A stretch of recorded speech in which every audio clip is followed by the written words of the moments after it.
Amateur videos show smoke filling the international arrivals hall of Moscow's Domodedovo airport moments after an apparent suicide bombing. Flames are visible and victims appear to be lying on the ground. More than 30 people died. More than 160 were wounded. This man says there were cries and shouts as the blast went off. He says there was a light, and the blast wave pushed him about 10 feet. He fell, then got up and ran outside. He says there was black smoke, and he couldn't see any lights.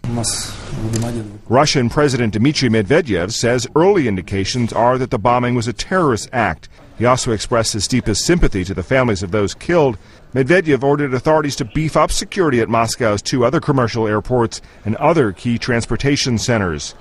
At the White House, spokesman Robert Gibbs read a statement from President Barack Obama. I strongly condemn this outrageous act of terrorism against the Russian people at the Domodedovo airport.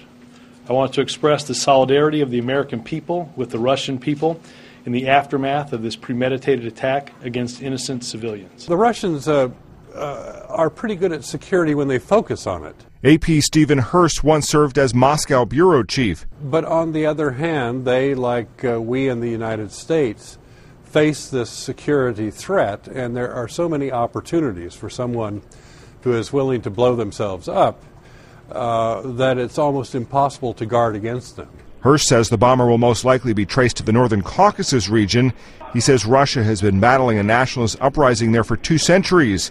No one immediately claimed responsibility for the explosion, but Chechen militants have claimed responsibility for previous terror attacks. The attack calls into question Russia's ability to safely host major international sports events. It's scheduled to host the 2014 Winter Olympics and 2018 World Cup. Matt Friedman, The Associated Press.